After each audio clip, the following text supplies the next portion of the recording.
अस्सलाम वालेकुम। हम अपना वीकली टेक टॉक लेके हाजिर हैं।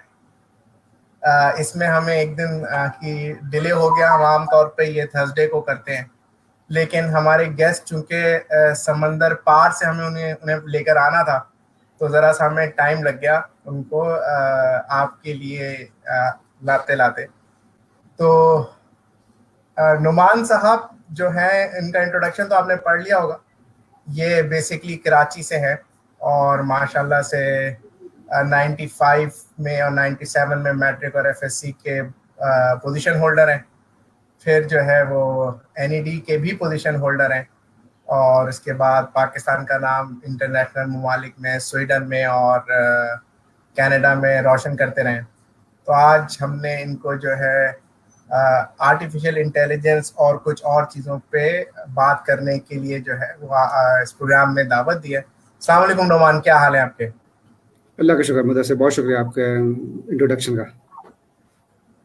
तो आजकल आप कहाँ होते हैं? आजकल तो नहीं, आपने वो सही बताया। मैंने स्वीडन से मास्टर किया था 2003 से स्टार्ट किया, 2004 से स्टार्ट किया, 2006 में ख़त्म किया था। उसके बाद से मैं कनाडा में हूँ। पीएचडी के लिए मैं गया था यूनिवर्सिटी वाटरलू से, मैंने पीएचडी करी। पीएचडी मेरी थी एनालॉग डिज़ाइन के ऊपर, सर्किट्स के अंदर। मगर आजकल मैंने एक स्टार्टअप ज्वाइन कर रखी है जो कि वो भी सर्किट्स ही बनाती है, मगर we are sometime focusing more on like AI chips, but more like a hardware side. Artificial intelligence हमारा टॉपिक है। हमारे प्रोग्राम का तरीकाकार ये है कि हम हर हफ्ते में एक टॉपिक लेके कोशिश करते हैं कि लोग, पाकिस्तान के लोगों को उसका इंट्रोडक्शन दिया जाए। पाकिस्तान की एक बड़ी आबादी जो है, उसके लिए जो टेक्नोलॉजी है वो चैलेंज का बायस है। वो ये समझती है कि ये टेक्नोलॉजी हमारी जॉब्स ले लेगी, या टेक्नोलॉजी से हमें डरना चाहिए। तो एक चेंज फेयर है पाकिस्तान में। तो हमारी कोशिश है कि आम आवाम तक ये टेक्नोलॉजी की चीज़ें पहुंचाई जाए। तो आर्टिफिशियल इंटेलिजेंस क्या चीज़ है, आप कुछ बताना चाहेंगे? आर्टिफिशियल इंटेलिजेंस वैसे तो बहुत बड़ा ब्रॉड कॉन्सेप्ट है कि ये आज से नहीं है, कोई 50-60 साल पहले से स्टार्ट कर रखा है कि हाँ, कंप्यूटर किस तरह से हमारी तरह से, इंसानों की तरह सोचना शुरू करें। तो ये इसके ऊपर बहुत सालों से काम होता रहा है। ये और बात है कि ये लास्ट 5-10 साल के अंदर बहुत ज़्यादा तेज़ी से आगे फैली है आर्टिफिशियल इंटेलिजेंस। आर्टिफिशियल इंटेलिजेंस तो एक बहुत बड़ा ब्रॉड कॉन्सेप्ट है। जिस तरह हम कहते हैं कंप्यूटर साइंस, तो कंप्यूटर साइंस एक बहुत बड़ा कॉन्सेप्ट है। इस तरह आर्टिफिशियल इंटेलिजेंस एक बहुत बड़ा कॉन्सेप्ट है। उसके अंदर बहुत सारी चीज़ें आती रहती है, जो कि इसमें एक बड़ी चीज़ डेटा साइंस है, जो कि लोग बैंकिंग के अंदर और रिटेल जगहों पर ज़्यादा इस्तेमाल करते हैं, और इसकी डिमांड ज़्यादा है क्योंकि आपके पास डेटा मौजूद है। दूसरा कॉन्सेप्ट आता है, वो मशीन लर्निंग कहलाती है, कि आप एक मशीन को लर्न करा सके डेटा के जरिए कि वो अपनी डिसीजन मेकिंग में आसानी करें। तो ये दूसरा कॉन्सेप्ट है। सो आर्टिफिशियल इंटेलिजेंस लगा बिगर अम्ब्रेला, और उसके नीचे बहुत सारी स्टेट्स आती चली जाती हैं। जैसे आपने कहा कि ये कंप्यूटर को या रोबोट को इंसान की तरह सोचने पे तैयार करने के लिए है, तो हम इसको किस तरह ये करेंगे? आपने कहा डेटा डेटा हम जमा करते हैं, तो ये डेटा किस तरह कैप्चर होता है और आप कोड को या उसको कैसे शेयर कराते हैं? असल में एक जैसे हम आर्टिफिशियल इंटेलिजेंस में मशीन लर्निंग की तरफ आ जाए। Machine learning is easier concept कि हम एक मशीन को आप लर्न करा रहे हैं, तो लर्निंग करने के लिए उसके पास इंफॉर्मेशन होनी बहुत जरूरी है। जिस तरह एक बच्चा तेजी से पढ़ रहा होता है, तो उसको जब हम सिखाते हैं, तो फर्ज करें हम उसको उर्दू में लिखना पढ़ना सिखा रहे हैं, तो कुछ जुमले या कुछ वर्ड्स जो हैं वो देख देख के उसको आदत, उसको हम बताते रहते हैं कि अगर तुम ये मीम देखो, मुख्तलिफ अंदाज में हम मीम लिख सकते हैं। कभी हम मीम पूरा लिखते हैं, कभी हम छोटा मीम लगाते हैं, कभी हम मिला के तो वो किस तरह से उसको प्रिडिक्ट कर सकता है कि राइटिंग के अंदर। तो एक चीज़, उसने इंफॉर्मेशन लोगों से डेटा दिया, उसने बहुत सारी किताबें पढ़ रखी हैं, मुख्तलिफ लोगों की हैंड राइटिंग उसने देख रखी है। उसको देख देख के उसने अपने आप को लर्न कर लिया कि एक वर्ड इस तरह से लिखा जाता है। तो यही डेटा, यही कॉन्सेप्ट अगर हम कंप्यूटर्स में इस्तेमाल करें, तो कंप्यूटर्स के ऊपर अगर इंफॉर्मेशन उसके पास हो या डेटा मौजूद हो जो कि लेबल डेटा हो कि इसका मतलब क्या है, उसको देख के वो अपने आप को लर्न कर सकती है। ना सिर्फ वो लर्न कर सकती है, बल्कि उसके आगे वो प्रिडिक्ट भी कर सकती है बहुत सारी चीज़ें। कि अगर फर्ज करें आपने कोई उर्दू के अंदर, जैसे उर्दू में हम लिखते हैं तो बहुत सारे, हर बंदी की राइटिंग डिफरेंट है, मगर इंसान के अंदर इतनी बड़ी कैपेबिलिटी है कि वो बहुत जल्दी उसको पिक कर लेता है, कैसी भी हैंड राइटिंग हो, इवन बहुत खराब हैंड राइटिंग भी पिक कर लेते हैं। कंप्यूटर के लिए बहुत मुश्किल है करना अनलेस उसके पास बहुत सारा डेटा मौजूद हो। तो ये चीज़, इसको हम कहते हैं कि कंप्यूटर इस तरह से सीखना शुरू करता है जिस तरह इंसान जो है आसान आसान जबान के अंदर हमने कोई हैंड राइटिंग अपने देखनी है, इंसान के लिए बहुत आसान है, कंप्यूटर के लिए बहुत मुश्किल है। सही।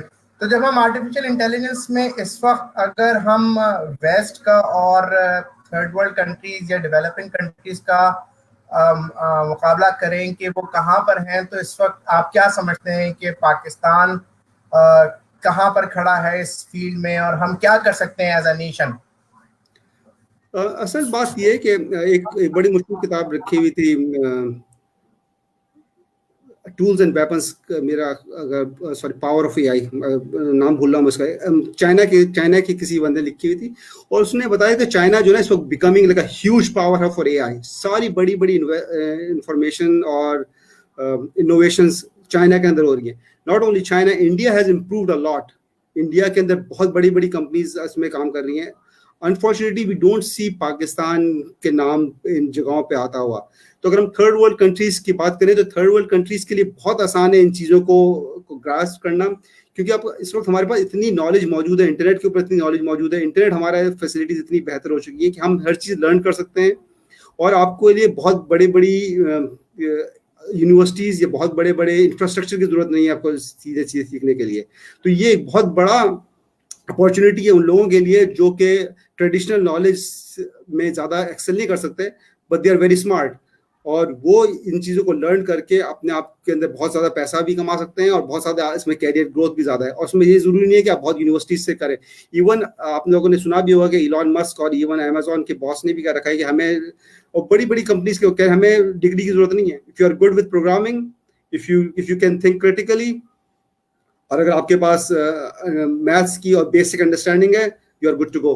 और that's a huge huge boost for our people. क्या हमें कोई यूनिवर्सिटीज में बहुत बड़ी डिग्री लेने की जरूरत नहीं है, इसके बावजूद हम बहुत आगे जा सकते हैं एज अ पाकिस्तानी नेशन। जब हम आर्टिफिशियल इंटेलिजेंस की बात करते हैं तो हमारे दिमाग में आमतौर पर रोबोट्स और इस तरह की चीजें आती हैं, और हम जो हमने मैं उस तरफ लेके जाना चाहता हूँ जो एक आम आदमी की तरफ है। तो जब वो रोबोट्स देखता है तो उससे वो एक उसको फेयर होता है, यानी कि जो अगर आप हॉलीवुड की मूवीज भी देखें या जनरली वो देखें कि वो किस तरह सीखता है। और लास्ट टाइम भी जब एआई को माइक्रोसॉफ्ट ने ऑनलाइन किया था तो विद इन सम आवर्स जो है वो ट्विटर पे उसने सीख सीख के जो है वो एक नेगेटिव उसकी पर्सनालिटी ग्रोथ हो गई थी। ठीक है, तो इस चीज को आप कैसे एड्रेस करेंगे? नहीं, ये असल में इसके ऊपर बहुत कुछ लिखा जा चुका है। ये आ जाती है बात एआई की एथिक्स के ऊपर कि फर्ज करें अगर एक आपने एक रोबोट बनाया, robot he learn something bad और he just gonna go kill somebody, so who is responsible? Report बनाने वाला रिस्पॉन्सिबल है या रोबोट खुद रिस्पॉन्सिबल है? इसके ऊपर बहुत ज़्यादा काम हो रहा है और इसके ऊपर ये पूरी इसकी एक फील्ड है कि हम किस तरह से इसको इसके एथिक्स के अंदर कैसे हम लेकर आएंगे। फर्ज करें अभी कुछ दिन पहले हम सेल्फ ड्राइविंग कार ने एक यूएस के अंदर मारा था, बिग डील। सो अब मसला ये कि व्हाट वाज द इशू, किसको हम ब्लेम दें? तो ये एआई एथिक्स इशू है, ये पूरा एक अलग सब्जेक्ट है और उसमें लॉयर्स और ह्यूमन राइट्स और इस तरह के लोग बहुत सारा इस पे काम कर रहे हैं। ये किस तरह से इसको हम डील करेंगे, क्योंकि आप किसी को भी किसी के जरिए गलत काम करवा सकते हैं और कहेंगे हमने तो नहीं करा, ये तो कंप्यूटर ने करा। So who is responsible eventually? So that has been going on. क्योंकि हम एक्चुअली ये तो एक बहुत नॉर्मल कॉन्सेप्ट है जो कि शायद हम में से बेजुबान लोगों को होता हो कि हमें ईमेल आती हैं। तो फिशिंग ईमेल्स एक आपको ये होता है कि ऐसा लगता है जैसे आपको आपके ऑफिस से ईमेल आ रही है या आपको आपके किसी क्लाइंट पे से ईमेल आ रही है। और हमने आज आम तौर पे देखा है कि ट्विटर पे कोई भी गलत बात कोई कहता है और आगे से वो कह देता है जी मेरा अकाउंट हैक हो गया था, ऑल्दो कि शायद किसी ने किसी अपने जूम में वो बात कह दी हो। तो आप समझते हैं कि ये चीजें पहले सेटल डाउन हो जाएंगी एथिक्स, या हम इस चीज पे फैसला कर पाएंगे, या फिर ये टेक्नोलॉजी जो है वो पुश हो जाएगी मार्केट में? ये सब मार्केट में किस तरह की टेक्नोलॉजी है एआई के रिलेटेड? सो ये तो खैर बात इसकी सही है कि वक्त के साथ साथ इसको हमें सीखना पड़ेगा। आपने ये भी सुना होगा कि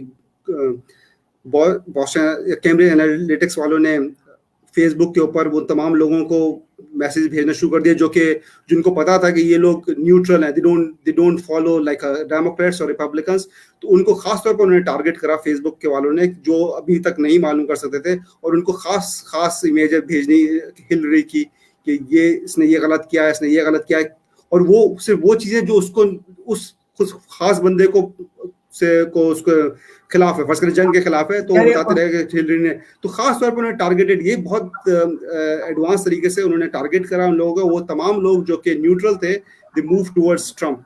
तो ये इसके ऊपर बहुत ज्यादा इस पे काम हुआ है। तो ये बात सही है कि मगर कैम्ब्रिज एनालिटिक्स वाले कह रहे हैं कि ये एक टेक्नोलॉजी थी जो कि हमने यूज करी, हमारे पास डेटा था, हमने उसको डेटा को देख के यूज करा, मगर एथिकली दैट इज रॉन्ग कि आपने इसको खास तौर पे एक खास टारगेटेड करते रहे।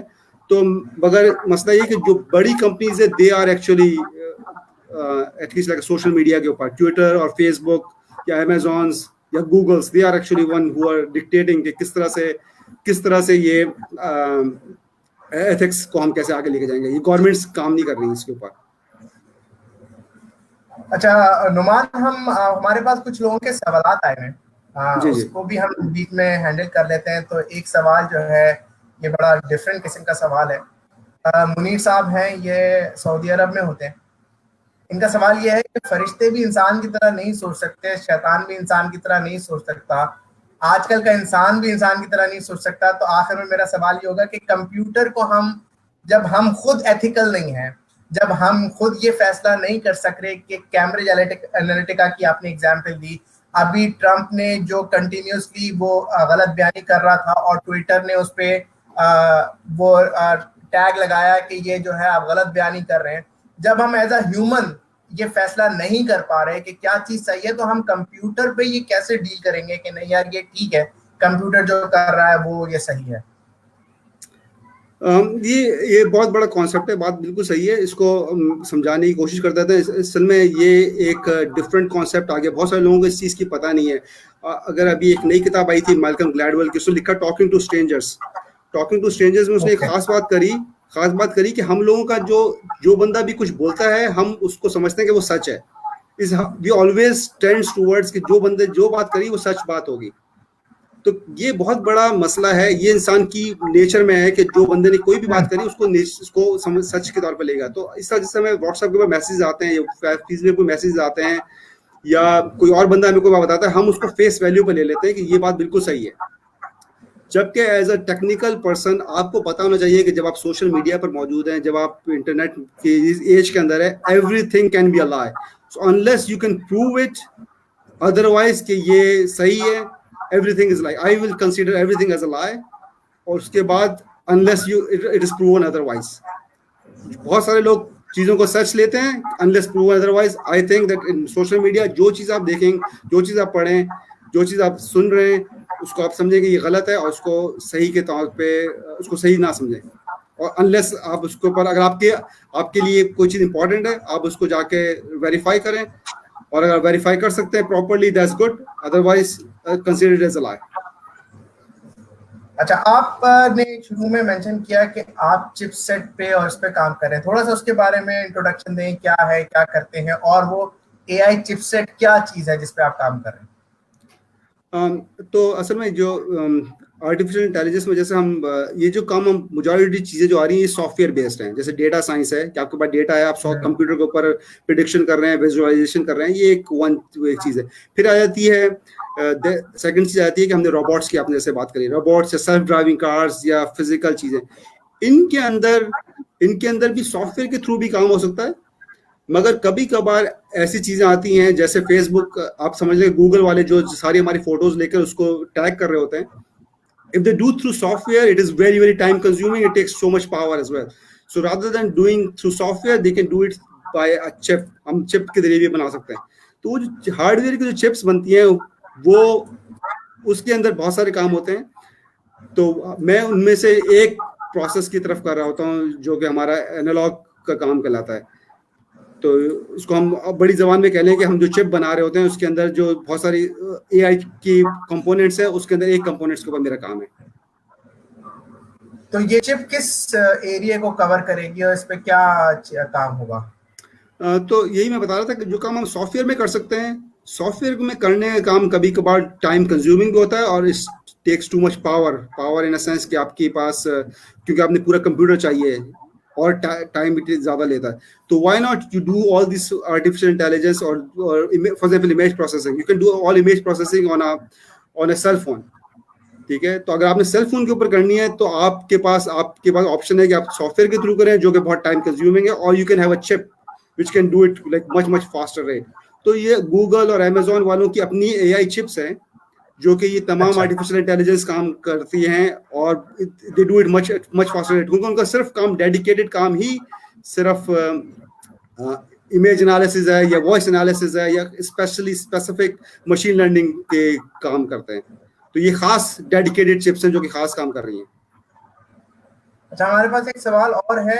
पाकिस्तान में क्या चंद लोगों का सेटअप आर्टिफिशियल इंटेलिजेंस या मसनूई जहानत के फील्ड में की कंपनी बना सकते हैं, और उनको, और उसको मैं ऐड कर देता हूं कि वो क्या काम से किस तरह से उनको शुरू करना चाहिए? अगर हम आपको कहें कि पाकिस्तान में आप हमें गाइड करें कि हम एक सेटअप बनाए, जैसे आपने कहा बहुत अपॉर्चुनिटी है बाहर जिसको हम पाकिस्तान में उसको एक्सप्लॉइट कर सकते हैं, तो हमें कहाँ से काम शुरू करना चाहिए? यहाँ मेरी बहुत ज़्यादा लोगों से यहाँ लिंक नहीं है, मगर मैं जानता हूँ कि 2-3 लोग जो हैं, एक अच्छा एनईडी के अंदर हमारे, मेरा कोलीग है, वो एक अच्छा काम कर रहा है, वो he is doing like a smart irrigation. तो वो उसके अंदर भी वो उसमें आर्टिफिशियल इंटेलिजेंस के टूल्स इस्तेमाल कर रहे हैं। आर्टिफिशियल इंटेलिजेंस कैन हेल्प के किसी एक खास फील्ड के अंदर हेल्प कर सकती है, मगर आपके पास, आपको असल जो चीज़ है ना, जो लोगों में कमी है, वो बिजनेस इंटेलिजेंस की कमी है, कि हमने किस तरह से प्रॉब्लम को लेकर उसका डेटा इकट्ठा करना है, और फिर उसको किस तरह से उसको मशीन लर्निंग के कॉन्सेप्ट में चेंज करना है। कि फर्स्ट करें, अगर आप ये चाह रहे हैं कि जैसे कोविड पाकिस्तान में जिस तरह से फैल रहा है, अगर आप, कुछ लोग ऐसे हैं कि वो अपना डेटा इकट्ठा कर सकें कि किन किन जगहों से कोविड के पेशेंट्स आ रहे हैं, उन बंदों की नकलो हमल को वो मॉनिटर कर सकें किसी तरह से, कि ये लोग किधर जा रहे हैं, क्या पता ये इम्तियाज स्टोर जा रहे हैं, क्या पता ये चेस जा रहे हैं, या they may be just going to सब्जी मंडी और समथिंग। ये कौन लोग हैं जो कि कोविड से मुतासर हैं, और इनका क्या पैटर्न है, ये सुबह निकलते हैं, शाम निकलते हैं। दीज थिंग्स, अगर आपके पास इनकी इंफॉर्मेशन मौजूद है, then you can start predicting. और ये इंफॉर्मेशन, जब आपके पास डेटा होता है, दैट्स मच इजियर कि आप किसी को भी सेल कर सकें कि आपका पास डेटा है। मगर सबसे बड़ा जो इस वक्त कमी है पाकिस्तान में और बाकी दुनिया में भी, वो डेटा किस तरह से आपने इकट्ठा करना है, दैट्स द बिगेस्ट इशू। कि जो आपने डेटा लेना है, कोई आपने आपका आइडिया है, उसमें डेटा की इंफॉर्मेशन और डेटा या इंफॉर्मेशन कैसे आप ले सकते हैं, ये सबसे बड़ा चैलेंज है। और ये इसी चैलेंज के लिए आपके पास बिजनेस इंटेलिजेंस आती है। कि फर्स्ट करें, अगर आप किसी मार्केट के अंदर हैं, बहुत सारे लोग मैं जानता हूँ जो कि फर्स्ट करें कपड़े बना रहे हैं, तो they can do in the factory, कि अपनी फैक्ट्री के अंदर भी अपने ऐसा सिस्टम बना लें कि जो कि वो अपना इमेज एनालिसिस के थ्रू आपकी प्रोडक्ट्स को चेक करता रहे, क्वालिटी वेरीफाई करता रहे, रादर देन के बंदे उसको चेक करते रहे। तो इस तरह की छोटी मोटी काम जो है, हम we can start, Pakistan can easily start. यहाँ के लोग के पास इतना कॉन्सेप्ट और इंफॉर्मेशन है कि काम कर सकती है। सही। अम्मार जुबैद अहमद जो हैं, उनके कुछ कमेंट्स आए हुए हैं। There is no privacy issues in authoritarian governments. I think, मेरा ख्याल है जिस वक्त हम शायद चाइना की बात कर रहे थे, उस वक्त उनका ये कमेंट था। And the government in China willingly sell data sets to conglomerates very hard to replicate. अब आई मीन, इस वक्त हम गवर्नमेंट्स को नहीं हैंडल कर सकते कि गवर्नमेंट्स क्या कर रही हैं, या उनके पास किस तरह का उनकी स्ट्रैटेजी या फोकस है।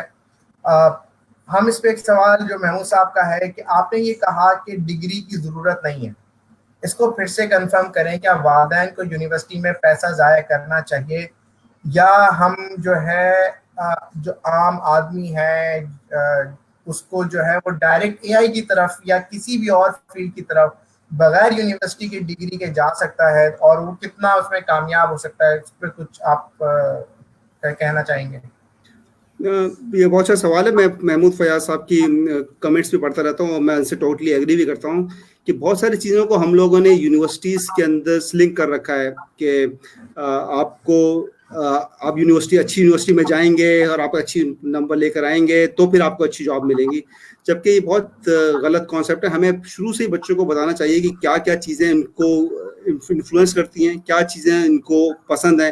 क्या पता उसको कंप्यूटर साइंस का बिल्कुल भी इंटरेस्ट ना हो, और बहुत सारे लोगों को नहीं होता कि वो कहते हैं कि हम बैठ के क्या करते रहेंगे, कंप्यूटर सॉफ्टवेयर बनाते रहेंगे। बट अगर जब आप इस्तेमाल करते हैं, जब आपको लगता है कि बहुत ही एक्साइटिंग फील्ड है। सेम थिंग जो लोग हार्डवेयर में जाना चाहते हैं उनके लिए बहुत मुश्किल है कि ये, तो यूनिवर्सिटीज जरूरी हैं इन अ सेंस के आपको एक तरह से स्ट्रक्चर देती हैं। यूनिवर्सिटीज आपको बहुत सारी चीजें पढ़ाती हैं। जैसे मैंने 2-3 साल पहले एनईडी के अंदर अपने एक लेक्चर दिया था, गेस्ट लेक्चर दिया था। उस जमाने में पीएचडी मैंने खत्म की थी, तो मैंने उनको बताया था कि एनईडी में जो जो कोर्स पढ़ते हैं somehow they all link कि मैंने जो पीएचडी करी, but I am doing a PhD. So अगर आपने पीएचडी नहीं करनी या रिसर्च में नहीं जाना, तो आपको हर तरह की फील्ड में और अपने हर तरह का टाइम जाया करने की जरूरत नहीं है। अगर आप किसी एक चीज के अंदर भी अच्छे हैं, but you have to be good skills, so you need, अगर आपके स्किल के अच्छे हैं तो आप, बेहतर ये कि आप अपने कोर्सेज करके, ऑनलाइन कोर्सेज करके या किसी से प्राइवेट ट्यूशन लेके या लोगों से बात करके आप अपनी नॉलेज बहुत तेजी से बढ़ा सकते हैं, और you can be like a really good employ in a sense start करने में। और मतलब डिग्री की बहुत जरूरत नहीं है, मेरा यहाँ तक ख्याल है। सही। तो हमने जो है आज हमारा ये छोटा सा प्रोग्राम था। हमारी कोशिश होती है कि जो नई टेक्नोलॉजीज आ रही हैं उस पे लोगों को पाकिस्तान में उनको इंट्रोड्यूस करता है। तो नुमान, आप आखिर में कुछ कहना चाहेंगे? पाकिस्तान की आवाम के लिए आपको ये मौका है, कुछ लोग आपको देख रहे हैं, कोशिश करेंगे कुछ और भी आपकी ये बात सुन के अपना फ्यूचर एआई में बनाने की कोशिश करें। मैं सबसे यही कहूँगा कि मैं अब सबसे ये कहता भी रहता हूँ कि हमें किसी एक चीज़ पे फोकस करने की जरूरत नहीं, हमें एआई को भी बहुत बनाने की जरूरत नहीं। कुछ लोगों का दिमाग है जो एआई के लिए बहुत चलता है, जिसके लिए आपको, जिसकी मैथ की नॉलेज अच्छी है, स्टैटिस्टिक्स की नॉलेज अच्छी है, फिजिक्स की नॉलेज अच्छी है, ये computer, so they are very good in AI. कुछ लोगों का दिमाग आर्ट की तरफ चलता है, they should be very good in the artist side. कुछ लोगों का दिमाग जो है बिजनेस की तरफ चलता है। तो हम हर चीज़ को अगर हम लिंक करेंगे पैसे से कि नौकरी से, तो फिर हम अपनी फील्ड में नहीं आ सकेंगे जो आपका अपना इंटरेस्ट है। और दूसरी फील्ड ये भी कहते हैं कभी कभार आपको पैशन खुद ब खुद हो जाता है, आपको पसंद नहीं है कोई चीज़ जाना, मगर आप जाते हैं और आप उस पर काम करते हैं, then it become the passion for you. तो दैट्स आल्सो अनदर केस। अगर आपको नहीं पता मैंने क्या करना है, then you go for university and work hard, but the main thing is you work hard. जिस चीज़ में भी जाएं बहुत मेहनत करें। जब आप बहुत मेहनत करेंगे द पैशन कम्स इन, उसके साथ साथ पैशन भी आता रहता है, और पैशन आएगा then you become better in this thing, और आप उसके साथ साथ बढ़ते भी चले जाएंगे। दैट्स अ मेन थिंग कि आपने कोई एक, और आर्टिफिशियल इंटेलिजेंस के अंदर आसानी ये है इस वक्त, इस ज़माने के अंदर, हमारे ज़माने में तो इंटरनेट भी बहुत कम होता था, हमने बहुत चीज़ें नहीं पढ़ी। अब आपके पास बहुत तरह के कोर्सेज हैं, बहुत तरह के पास आपके पास रिसोर्सेज मौजूद है, हर तरह की किताबें मौजूद हैं, हर तरह के। अब तो जैसे सिंपली लर्न है, और बहुत सारे कोर्सेरा है, बहुत सारे कोर्सेज हैं जो कि बहुत कम पैसों के अंदर आपको पूरे कोर्स करा सकते हैं, और आप बहुत अच्छी चीज़ें लर्न कर सकते हैं। तो आपको किसी यूनिवर्सिटी जाने, अगर आप नहीं जा सके तो उसकी बहुत अफसोस करने की जरूरत नहीं है, और आप अपना काम करते रहें। और इस फील्ड के अंदर कंप्यूटर इंजीनियरिंग और कंप्यूटर साइंस में बहुत बहुत स्कोप है पाकिस्तान वालों के लिए। But we are lagging behind comparing to India, Bangladesh, even Sri Lanka was better in our sense, China is like far ahead, मगर हमें इसलिए लोगों पर फोकस करना जरूरी है इन चीजों पर। शुक्रिया आपका। मैंने आपके ऑफिस का टाइम लिया, आप यकीनी तौर पर ऑफिस में बिजी होंगे। आपका बहुत शुक्रिया कि आपने अपने कीमती वक्त में से ये कुछ वक्त निकाला हमारे लिए, और इंशाल्लाह हम आपको मुस्तकबिल में भी डेटा साइंसेस पे की डिटेल्स के लिए ज़रूर तकलीफ देंगे। और तो जनाब शुक्रिया। ये हमारा आज का को आज यहाँ पे कंप्लीट करते हैं, और इंशाल्लाह अगले हफ्ते एक नए टॉपिक के साथ और इंशाल्लाह एक नए मेहमान के साथ आपकी खिदमत में हाजिर होंगे। अस्सलाम वालेकुम।